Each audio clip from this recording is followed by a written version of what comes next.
Good morning, student. Today we discuss about the complementary genes. Multiple allelism का जो concept था उसके हमने ब्लड ग्रुप का जो पढ़ा था उसमें एक टर्म आई थी कि जो ए बी ब्लड ग्रुप है उसमें दोनों जीन्स ए और बी इंटरेक्ट करती हैं, तो सेम उसी काइंड का जो फिनोमिना है वो कॉम्प्लीमेंट्री जीन्स का होता है। कॉम्प्लीमेंट्री जीन्स का मतलब होता है कि टू इंडिपेंडेंट, कि कोई भी दो इंडिपेंडेंट जीन्स होती हैं, वो पेयर में प्रेजेंट होंगी। पेयर ऑफ जीन्स वो दोनों इंटरेक्ट करेंगे, मीन्स एक दूसरे को के साथ में अपने कैरेक्टर्स को इंटरेक्ट करेंगे और कोई भी जो ट्रेट वो कोड करेंगे वो टुगेदर होगा। कहने का मतलब ये है कि two pair of independent genes interact to each other to show a single character, कि दो अलग अलग पेयर हैं जीन्स के, अगर वो दोनों एक दूसरे के साथ इंटरेक्ट करते हैं और एक ही ट्रेट को, एक सिंगल ट्रेट को शो करते हैं, तो और उसमें कंडीशन क्या होनी चाहिए कि but each dominant gene alone, कि इनमें से कोई भी अगर डोमिनेंट होगी, मान लो हमने एक पेयर को डोमिनेंट मान लिया, तो भी वो अपना इफेक्ट जो है उसको शो ऑफ नहीं करेगी। मीन्स दोनों ज़रूरी हैं। ऐसा नहीं है कि एक डोमिनेंट हो जाए एक रिसेसिव हो जाए, ऐसा भी नहीं है कि दोनों को एक साथ इंटरेक्ट करना होगा और फिर जो ट्रेट आएगा वो दोनों का कॉम्बिनेशन होगा। इस टाइप का अगर कोई फिनोमिना, किसी इस टाइप की जो अल्ट्रेशन आती है, सो ये जो एक्सप्रेशन होगा that's known as complementary.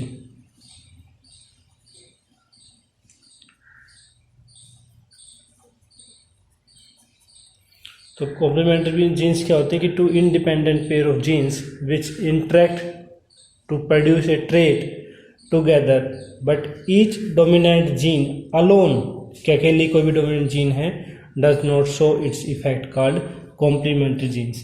Complementary genes को हम एग्जाम्पल से, इसमें जो एग्जाम्पल लेंगे हम वो लेंगे स्वीट पी का। जो स्वीट पी है, the botanical name is Lathyrus odoratus। इसके अंदर जो फ्लावर होते हैं वो वाइट कलर के फ्लावर होते हैं। जो कैरेक्टर क्या लिया हमने, flower colour, white coloured flower. अब देखो इसके अंदर होगा क्या कि non A cross between most of these variety. अगर हम इनके अंदर, इसी वैरायटी के अंदर जो लथीरस ओडोरस है, स्वीट पी के अंदर अगर क्रॉस रिप्रोडक्शन कराते हैं तो वहाँ पे जो वैरायटी आएगी वो सारी क्या आएंगी, वाइट फ्लावर की आएंगी। लेकिन however A cross between two particular white flower variety produce plants with purple colour, कि अगर हम क्रॉस कराते हैं बिटवीन टू वाइट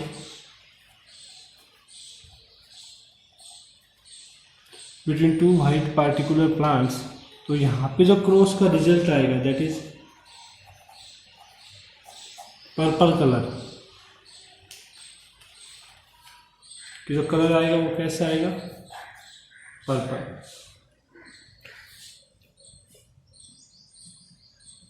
और देखो ये जो F1 का था, अगर हम F2 जनरेशन में जाते हैं, इन F2 generation the ratio will be 9:7, 9 purple and 7 white.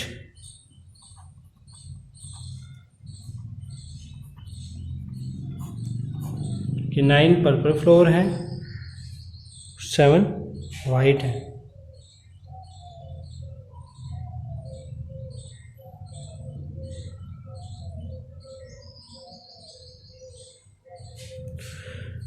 जो 7 पर्पल, सॉरी 9 वाइट पर्पल आएंगे, 7 वाइट आएंगे। ये क्यों होता है? क्योंकि हम देखो, हम यहाँ पे चेंज क्या हुआ कि हम एक ही काइंड का फ्लोर ले रहे हैं वाइट। देखो जो कोडोमिनेंट का जो ऑप्शन था उसके अंदर जो हमने किया था वहाँ तो दो टाइप के थे ना, एक रेड ले रहे थे, एक हम वाइट ले रहे थे, लेकिन यहाँ तो दोनों क्या है, वाइट टाइप के फ्लोर हैं, लेकिन फिर भी हमारे पास एक नया कलर आ रहा है, दैट इज़ पर्पल। ऐसा क्यों होता है? अगर हम यहाँ एक्सप्लेनेशन देखें तो जो शीट पी के अंदर जो क्रोमोसोम्स होते हैं, जहाँ पे ये जीन स्टोर होती है फॉर द कलर, वो दो टाइप से होती हैं। लथीरस के अंदर जीन सी ये फॉर्म करती है रॉ मटेरियल,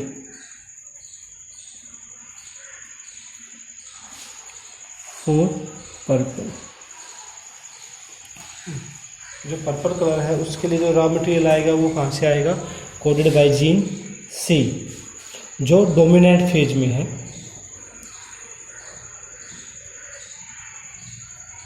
जो क्या है, डोमिनेंट है। लेकिन इसके साथ में ही एक अनदर डोमिनेंट जीन है, जीन ई, ठीक है, ये भी क्या है, डोमिनेंट। एक अनदर जीन है दैट कॉल्ड जीन ई। ई अगर डोमिनेंट फेज में है तो उसका इफेक्ट ये होगा कि that it convert raw material into purple. इसका मतलब ये हुआ, basically we can say that C and E responsible for the purple colour. अगर उस क्रोमोसोम के अंदर या उस फ्लावर के अंदर देखो जो जीन सी और ई हैं, अगर दोनों प्रेजेंट हैं in dominant phase, that colour show purple. अगर इनमें से एक भी जीन अगर रिसेसिव फॉर्म में है तो वहाँ पे पर्पल कलर नहीं आएगा। देखो समझने वाली बात यह है कि दोनों जो जीन्स हैं वो एक जैसी नहीं है, एक ही लोकस पे नहीं है, वो इंडिपेंडेंट पेयर हैं। अगर हम सी का पेयर देखेंगे तो या ये हो सकता है, ई का देखेंगे तो, और ये दोनों अलग अलग हैं।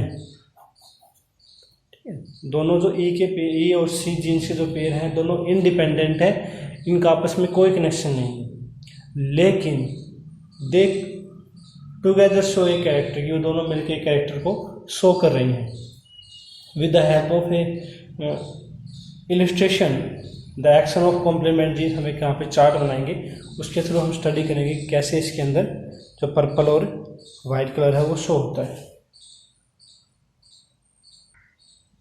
और देखो फर्स्ट हम लेंगे पेरेंटल जनरेशन। तो जो पेरेंटल जनरेशन है उसके अंदर वाइट कलर है, तो पेरेंट्स हमारे क्या हैं, वाइट वाइट।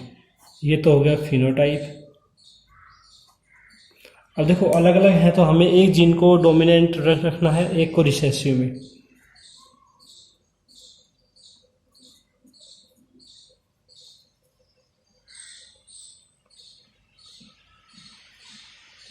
सॉरी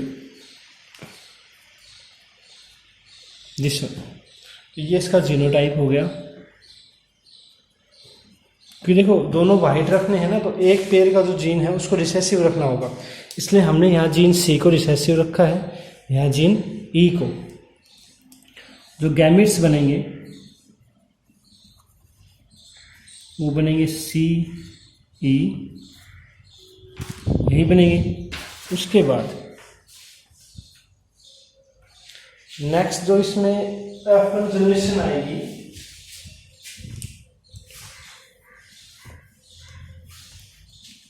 उसके अंदर क्या होगा कि जो F1 जनरेशन है उसके अंदर जो फिनोटाइप जीनोटाइप जो आएगा वो आएगा सी ई, ये वाला आएगा सेम ही रहेगा क्योंकि हाइब्रिड आएंगे।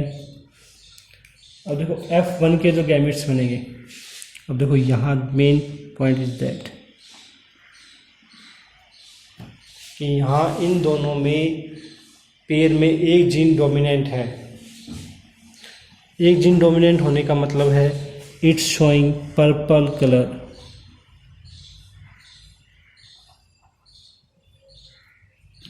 तो यहाँ पे जो कोडिंग जो है सी और ई की वो डोमिनेंट फेज में है, इसलिए सी है वो रॉ मटेरियल बनाएगा, ई जो है उस रॉ मटेरियल को कन्वर्ट करेगा पर्पल कलर में। अब यहाँ जो गैमेट्स बनेंगे वो मैं डायरेक्टली पुनेट स्क्वायर के अंदर लिख रहा हूँ।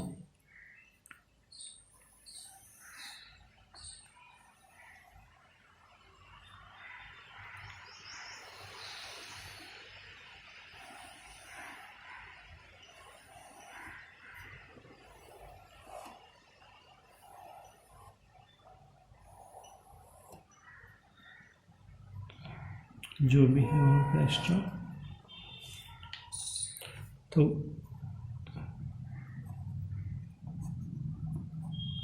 जो गैमेट्स हैं लिखे जाएंगे। फर्स्ट वाला में जो गैमेट्स आएगा दैट इज हम यहाँ ले रहे हैं बोथ आर डोमिनेंट। उसके बाद gene C dominant both are recessive. यही गैमेट्स बनेंगे। यहाँ से जब गैमेट्स बनाएंगे तो ये बनेंगे सी ई के साथ, एक बार रिसेसिव के साथ, फिर ये दोनों और फिर ये दोनों सेम यहाँ आ जाएंगे।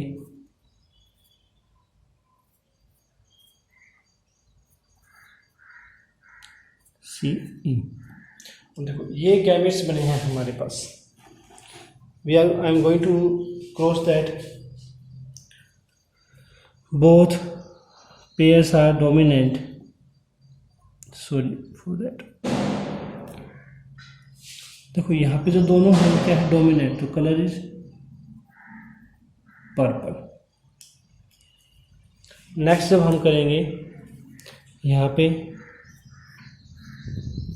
ये वाला आ जाएगा,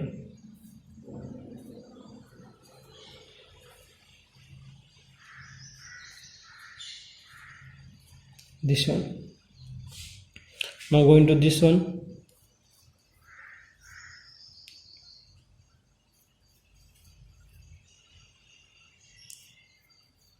this one, and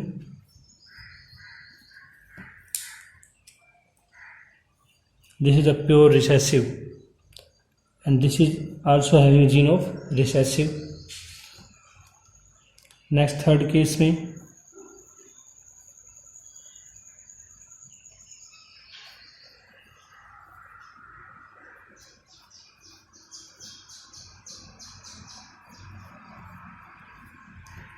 अब यहाँ फिर से क्या होगा कि वन जीन जो है वो रिसेसिव है।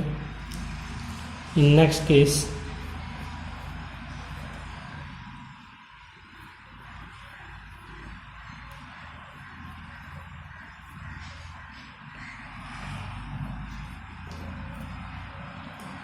This one, this one, this one. So अगर हम कैलकुलेट करें यहाँ कि हमें सिर्फ वो सेलेक्ट करने हैं जिनमें दोनों जीन्स डोमिनेंट हों। यहाँ दोनों डोमिनेंट हैं, यहाँ भी, यहाँ भी, यहाँ। इस वाले केस में दोनों डोमिनेंट हैं, इस वाले में नहीं है। इस वाले में दोनों डोमिनेंट हैं, यहाँ पे भी दोनों डोमिनेंट हैं, यहाँ भी, यहाँ नहीं है, यहाँ भी नहीं है, यहाँ पे हैं। तो जो रेशियो आएगा हम सेलेक्ट करेंगे, हमें पता है कि दोनों आएंगे पर्पल। अगर दोनों डोमिनेंट है तो पर्पल कलर शो होगा, अगर नहीं है तो वाइट। तो ये रेशियो आ जाएगा 9:7।